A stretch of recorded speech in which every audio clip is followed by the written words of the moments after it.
"Get in the car," ordered the silent CEO Millionaire. She had no idea he was saving her life. And, "Hello everyone. Before we begin today's story, I have a small favor to ask. Please hit subscribe and turn on the notification bell so you never miss our channel's new videos. It is quick, free, and the best way to support us in bringing you more dramatic stories. Your support means the world to us. Where are you watching from? Drop your city or country in the comments below. Thank you very much. Now, let us return to our main character. The night was heavy with rain, the kind that blurred the lines between road and sky. The sound of thunder rolled through the empty highway as Maya Brooks clutched her thin coat tighter around her shoulders. She had just finished her late shift at the coffee shop on the corner of Lincoln Avenue and was walking home. Her shoes were soaked, her breath forming clouds in the cold air. A car horn echoed from a distance, sharp and urgent. Maya turned her head. Headlights cut through the downpour, and for one terrifying second, she saw a truck sliding across the slick asphalt, losing control. Her body froze. The sound of screeching tires screamed across the road. Then, a voice cut through the storm, deep, calm, and commanding. "Get in the car." She blinked through the rain. A black sedan had stopped beside her. Its door, already open. Behind the wheel sat a man in a dark suit, rain glistening on his hair. His face was unreadable, but his eyes held a quiet authority. "Please," he said again, more urgent this time. "Get in the car, now." Maya hesitated for only a heartbeat. The truck's headlights grew larger behind her. She stumbled forward and dove into the passenger seat. The door slammed shut, and the car surged forward, the world behind them erupting in metal and sparks. For a few seconds, there was nothing but the pounding of her heart and the rain hammering the windshield. The man drove with steady hands, his jaw set tight, his gaze fixed ahead. No words, no panic, just silence. When they finally pulled over on the shoulder a mile away, Maya sat trembling, clutching her seatbelt like a lifeline. "Are you hurt?" His voice was low, almost gentle now. She shook her head, unable to speak. The man exhaled, his breath fogging the glass. Then he reached into the back seat, pulled off his jacket, and handed it to her. "Put this on. You are shaking." She took it with trembling hands. The fabric was warm, expensive, and smelled faintly of cedar and rain. "Thank you," she whispered. He nodded once, starting the engine again. "Where do you live?" "Fifth Street, near the river." He drove her there without another word. The car moved smoothly through the flooded roads, and in that silence, Maya dared to glance at him. His profile was sharp under the dim dashboard light, his expression unreadable. There was something about him composed, distant, yet not unkind. When they reached her block, he stopped in front of the small building. She turned to speak, but he had already stepped out, opening her door like an old habit. "Be careful next time," he said quietly. "Not everyone gets a second chance." Before she could ask his name, he was gone. The car disappeared down the street, leaving her standing there, drenched but alive. She looked down at the jacket in her hands. Inside the inner pocket, a card was tucked neatly. "Cole Industries, Ethan Cole, Chief Executive Officer." Her lips parted in disbelief. She whispered into the rain, "The man who told me to get in the car was a millionaire?" The city lights flickered through the storm, and for a brief moment, Maya felt something she had not felt in a long time: hope. She wrapped the jacket tighter around her shoulders, unaware that this night, and that single command, had just changed the course of her entire life. The next morning, sunlight crept through the thin curtains of Maya's small apartment. The sound of city buses and distant horns replaced the storm from last night. She sat at her kitchen table, still wearing the jacket that belonged to the man who had saved her life. It was heavy across her shoulders, smelling faintly of rain and cedarwood, as if a piece of that night refused to fade. Her phone buzzed. A message from her manager appeared. "You are late again, Maya. Do not bother coming back." She stared at the screen.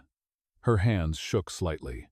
Rent was due in 3 days, and she had just lost her job at the coffee shop. The same coffee shop where she had scrubbed floors and brewed coffee for almost 2 years, saving every dollar to pay for her mother's medical debt. She pressed her palm to her forehead.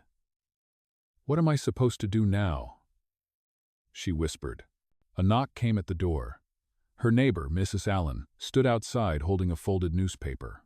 "Maya, dear, you are in the news." Maya frowned and took the paper. On the front page, a small column headline read, "Unidentified man rescues woman from highway crash."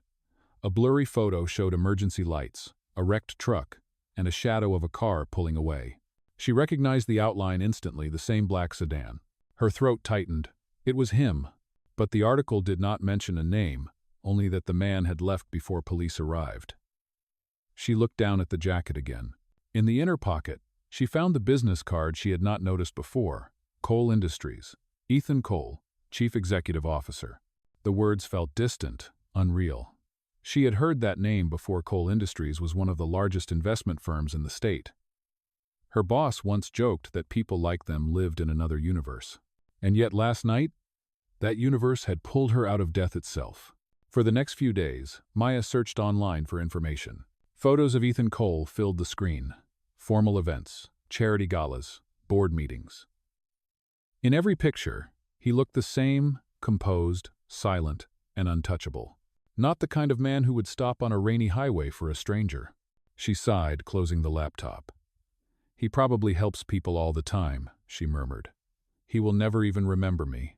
Still, something inside her refused to let go. She took the jacket to the small laundromat near 5th Street. When she handed it to the attendant, she hesitated. "Please be careful with this," she said softly. "It belongs to someone important." That night, sleep did not come easily. She replayed the moment in her mind, the headlights, the shout, the way his voice cut through chaos like an anchor. Every time she closed her eyes, she saw him reaching out a hand. 2 days later, the hospital called. They had found an unclaimed bill from her emergency visit after the accident. Maya panicked, expecting another debt to crush her. But when she arrived, the nurse looked up with a small smile. "Oh, that has already been taken care of," the nurse said. "Anonymous payment, full amount cleared." Maya froze. "Anonymous? Are you sure?" "Yes, ma'am. Paid yesterday afternoon." She stepped outside the hospital doors, the wind cold against her skin. There was only one person who could have done it. She whispered the name like a secret prayer. Ethan Cole. For a moment, she stood there, unsure whether to feel grateful or terrified. Why would a man like him go so far for someone like her? Across the city, inside a tall glass building that touched the clouds, Ethan Cole stared at a file on his desk. A headline glowed faintly on his screen. "Young woman saved in highway crash. Searches for unknown hero." He read the article twice, his expression unreadable. He closed the laptop, leaning back in silence.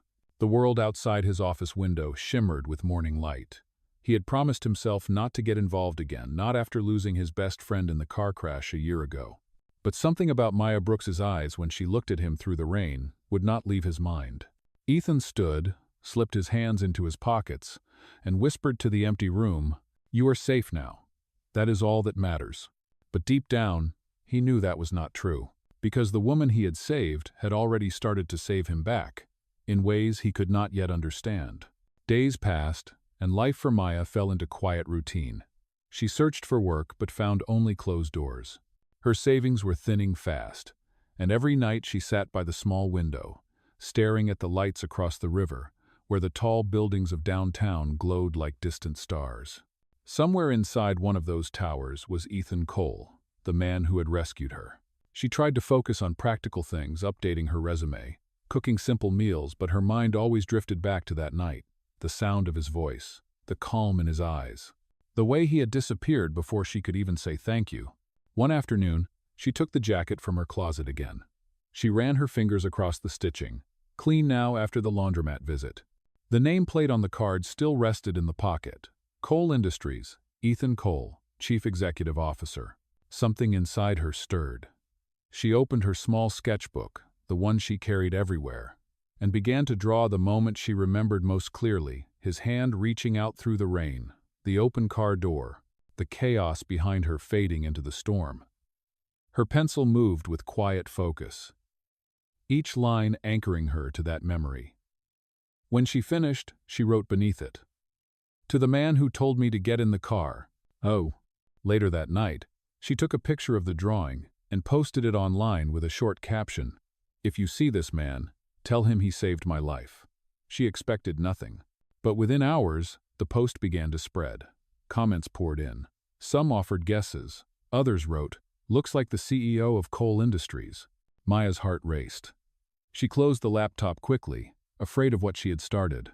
Across town, Ethan's assistant entered his office the next morning, holding a tablet.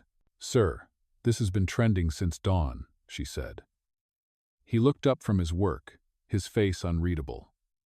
The image of Maya's sketch filled the screen. For a moment, silence stretched between them. "She is the one from the highway," the assistant said softly. Ethan studied the picture. His eyes lingered on the lines that formed his silhouette, the precise curve of the car door, the way she had drawn the rain falling like threads of silver. He set the tablet down slowly. "Take it down if you can," he said quietly. "She does not need attention. Not from the press, not from me." "Yes, sir." But the drawing had already taken on a life of its own. By evening, local reporters gathered outside the coffee shop where Maya used to work, asking questions she could not answer. She avoided them, taking side streets home. That night, she received an email from a strange address. It had no subject line, only one sentence. "You do not need to thank me. I am just glad you are safe." Her breath caught. She replied quickly, "Is this Ethan Cole?" No response came. She read the message again and again, hearing his voice in those few words. Whoever he was, he had found her. Over the next week, small things began to happen. An envelope arrived with her apartment rent fully paid. A letter followed from a hospital foundation offering her mother's debt forgiveness, with no explanation. Maya wanted to believe in miracles, but she knew better. It was him. One rainy evening, as she returned from the grocery store, she stopped at a red light near downtown. Across the street stood the glass tower of Coal Industries, its logo shining against the dark sky. She looked up at it and whispered, "Why are you helping me?" Inside that same tower, Ethan watched the rain from his office window. The city reflected in the glass like 1,000 blurred lights. His phone buzzed on the desk, a message from his assistant. "The woman you helped has been trying to reach you." He typed a reply but deleted it before sending. For years, he had lived by one rule: never get emotionally involved. It was how he survived the loss of his business partner in the crash that almost killed them both. Yet the memory of Maya's frightened eyes in the storm would not fade. He walked to the corner of his office, where a black coat hung on a stand. The same coat he had worn that night. A faint tear along the sleeve caught his attention. He traced it with his thumb, remembering how she had stumbled into the car, soaked and trembling, clutching her small purse like it was her last protection. Something inside him shifted. He realized he did not just rescue her from the road, he had rescued himself from the silence that had followed his friend's death. As he turned off the lights, the reflection in the window merged with the rain outside. Somewhere down there, she was living quietly, unaware that every act of help he offered was his way of saying the words he could not yet speak aloud. "Get in the car. You are safe now. You are not alone." 2 weeks later, Maya stood in front of the tall glass doors of Coal Industries, holding her resume in both hands. The same building she had looked at from across the river now towered over her like a dream she was not supposed to enter. But the job listing she found online had been clear: administrative assistant, entry level, full benefits. Her rent was due again, and this was her only chance. She took a deep breath and stepped inside. The lobby was vast and quiet, filled with soft light reflecting off marble floors. A woman at the reception desk smiled politely. "Good morning. Do you have an appointment?" "Yes," Maya said, her voice barely steady. "Interview for the assistant position." She was led to a waiting area, lined with framed photographs of charity events and business achievements. One picture caught her eye. Ethan Cole stood in the center, surrounded by executives. He looked the same as he had that night, calm, serious, distant. Before she could look away, a door opened, and a tall man in a dark suit appeared. The air around him seemed to shift. It was Ethan. For a second, neither of them moved. His expression did not change, but his eyes flickered with recognition. "Miss Brooks," he said finally, his tone neutral. "Come in." Her pulse quickened. He remembered her. She followed him into the office, which overlooked the city skyline. Everything inside was sleek and modern, but the atmosphere was heavy with silence. "Please sit down," he said, settling behind his desk. "I have read your application." Maya hesitated, sitting across from him. "I did not expect to see you here," she said quietly. He met her gaze, his voice even. "This company is large, Miss Brooks. I work here." She almost smiled, but the tension in the room held her still. "You saved my life," she said finally. "Why did you disappear?" Ethan leaned back, his hands folded. "Because gratitude can become a burden," he said. "You did not owe me anything." "I did not want to owe you," she replied softly. "I just wanted to thank you." "Hi." The silence between them stretched. Then he looked down at her resume again. "The position you applied for is open. You will report to the operations floor. The manager will explain your duties." She blinked. "You are hiring me?" He nodded once. "Your experience at the coffee shop shows discipline. You can start Monday." Maya stood, unsure whether to smile or cry. "Thank you, Mr. Cole." "Ethan," he corrected gently. "Inside this office, first names are fine." "How?" She nodded, trying to steady her voice. "Then thank you, Ethan." When she left, the elevator doors closed behind her with a soft chime. Ethan remained by the window, watching the rain begin again over the city. He knew this was a risk bringing her into his world, but something in him had already decided. Down in the lobby, Maya stepped into the street, the wind carrying the scent of rain and exhaust. She looked up at the building, her heart still racing. She had come here to find a job. But she had found him instead, the man who had saved her once, and now, perhaps, without realizing it, was about to change her life again. Maya's first days at Cole Industries passed in a blur of new faces, polished hallways, and quiet tension. She worked on the operations floor, far below the executive offices, where the sound of phones and printers never stopped. Yet every time the elevator chimed, her heart skipped, half expecting Ethan to appear. She learned quickly, taking notes on every task and helping others when they struggled. Her coworkers noticed. Some admired her work ethic. Others whispered behind her back. "The new girl must know someone upstairs," one of them muttered. Maya pretended not to hear, though the words stung more than she wanted to admit. Late one evening, she stayed after hours to finish sorting invoices. The office was nearly empty, the hum of fluorescent lights echoing through the floor.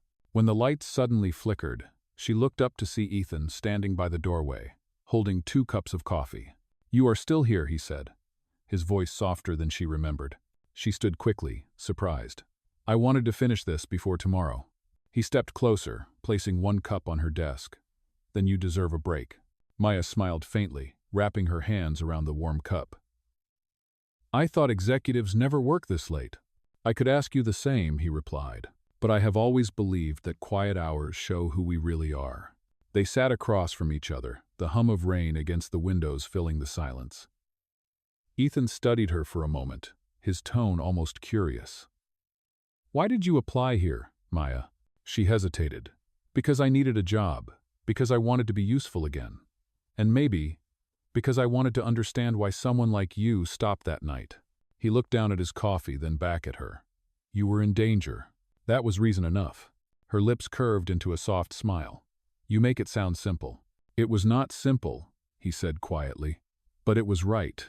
The room fell silent again, but it was a comfortable silence this time. For the first time since that night, she saw something in his eyes, something human beneath the control. As the rain grew heavier, the power flickered and went out, leaving only the glow from the city through the glass walls. Maya laughed nervously. "I guess the universe wants us to take a longer break." Ethan smiled, barely noticeable but real. "Maybe it does."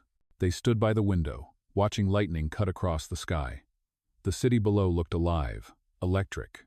In that moment, they shared something wordless, a quiet understanding that their lives had already crossed too deeply to separate again. When the lights finally returned, Maya turned to him.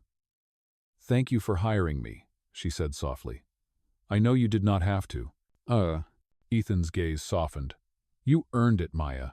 Do not let anyone tell you otherwise." She nodded, feeling warmth spread through her chest. As he left, she watched his reflection fade down the hallway, a calm presence against the bright office lights.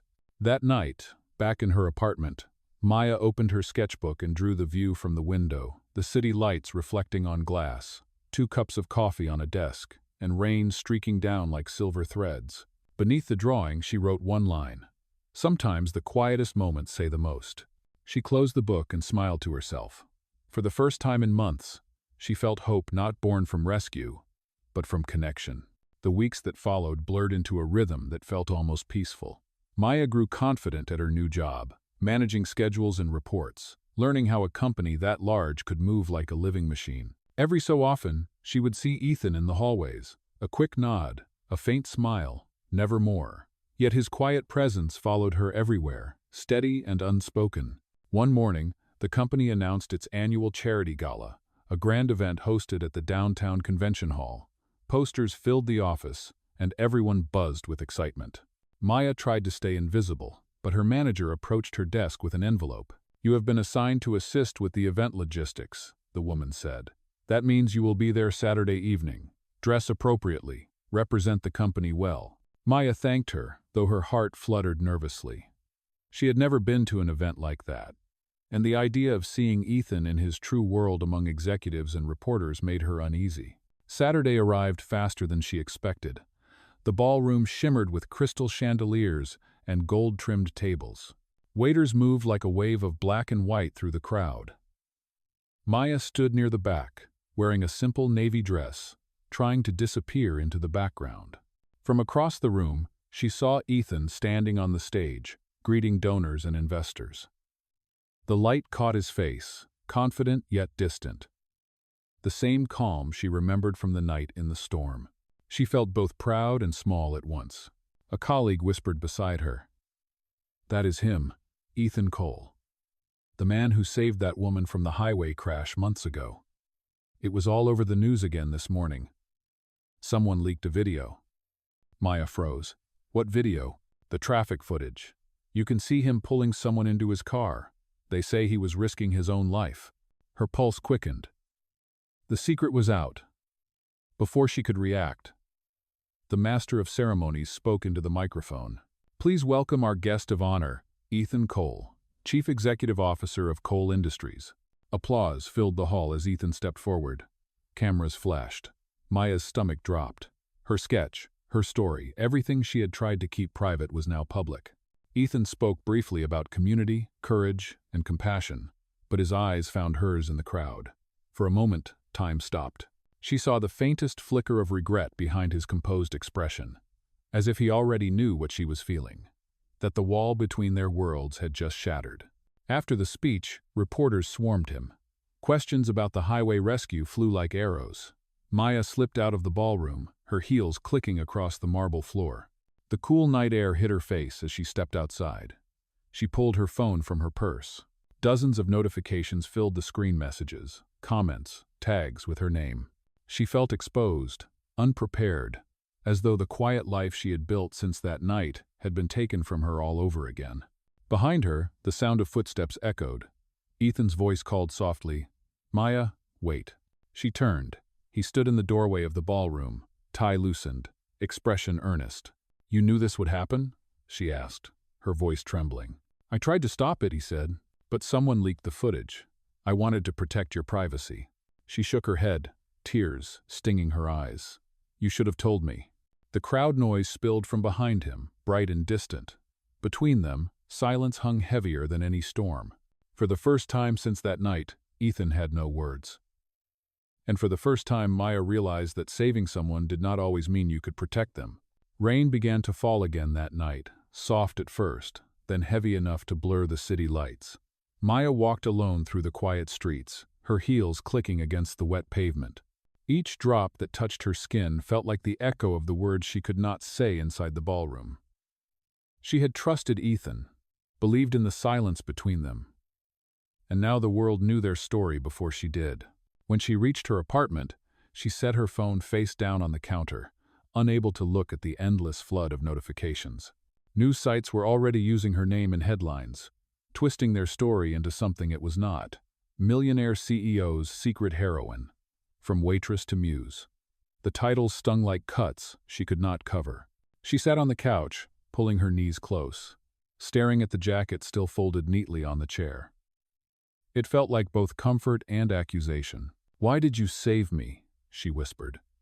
"If this is what it would become." Across town, Ethan stood alone in his office, the city's reflection casting fractured light across the glass. The gala had ended hours ago, but his mind refused to rest. The leak had not been random. He knew it. Someone inside the company had set this up, someone who wanted to use his reputation against him. His phone buzzed. A message appeared from an unknown number. "Now everyone knows your weakness." He clenched his jaw, reading it again, then deleted it. He looked down at the photograph on his desk, a framed picture of him and his late business partner, Daniel. The night of that fatal accident came back like a ghost. The crash, the flames, the sound of his friend's voice fading. He had spent the past year burying his guilt under control, under work, under silence. Saving Maya had been the first thing that had felt right again, and now that moment was being used to destroy them both. The next morning, Maya arrived at the office early, hoping to avoid the stairs, but whispers followed her like shadows. By noon, she could no longer bear it. She went to the top floor and stopped outside Ethan's office door. For a long moment, she hesitated, then knocked. "Come in," his voice said from inside. He looked up as she entered, his eyes tired but calm. "Maya," he said softly. "Why did you not tell me?" she asked, her voice trembling. "About the video, about everything. You should have trusted me." "I was trying to protect you," he said. "The media would have found you sooner or later. I thought if I stayed silent, it might fade."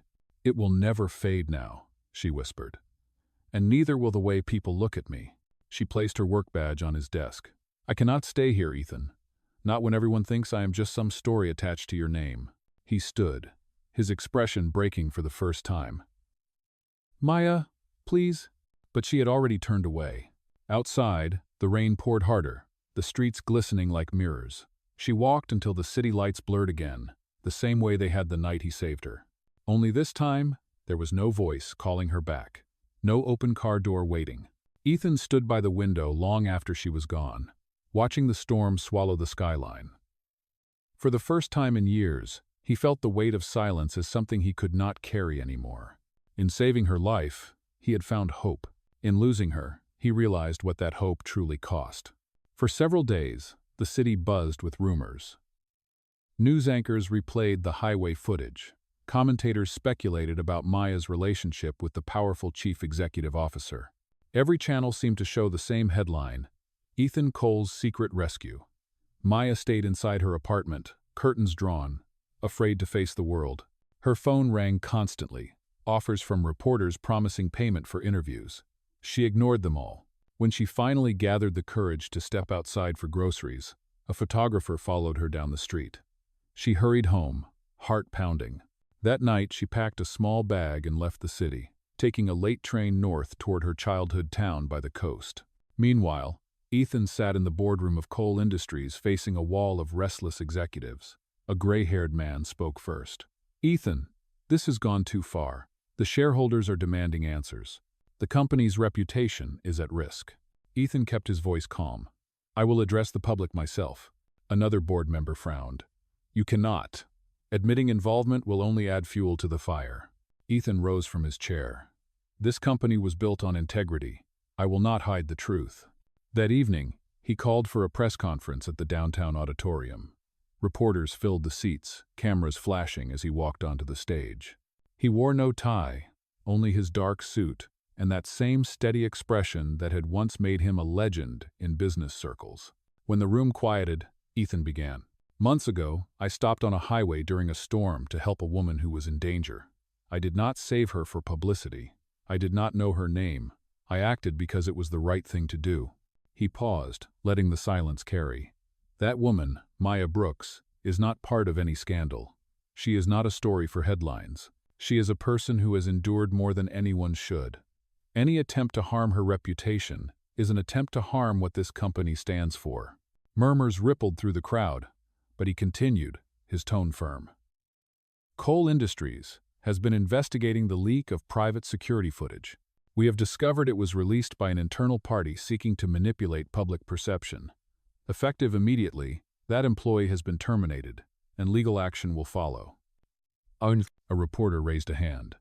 Mr. Cole, are you confirming your relationship with Miss Brooks? Ethan met the question head-on. I am confirming only this. Compassion is not a weakness. It is the most powerful form of strength. He stepped back from the podium, ignoring the shouts for follow-up questions. Cameras clicked like thunder. Across the coast, Maya watched the press conference from a small diner television. Her hands trembled as she heard his words, the ones she never expected to hear in public. He had stood for her when he could have chosen silence again. Outside, the rain began to fall, gentle this time. She slipped her sketchbook from her bag and turned to the drawing she had made months ago, the man and the car in the storm. Beside it, she wrote 3 new words. He kept his promise. In that moment, she understood what Ethan had meant when he said gratitude could be a burden. He never wanted her to feel indebted. He only wanted her to feel free. She closed the book and smiled through tears. It was time to go home. 1 year later, spring sunlight poured through the windows of a small cafe near the river. The sign above the door read, "Get In Cafe."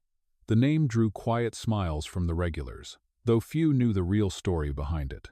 Inside, the smell of roasted coffee and fresh pastries filled the air. Laughter drifted between tables, where strangers shared stories about second chances and small miracles. Maya moved from table to table, wearing an apron dusted with flour. Her hands were steady now, her smile easy. She had saved every dollar from her work and used it to open this place a cafe for people starting over. Veterans, single parents, students, anyone who needed a warm meal or a new beginning found a home here. On one wall hung a framed sketch. A man and a woman in the rain beside a car door, the headlights shining through the storm.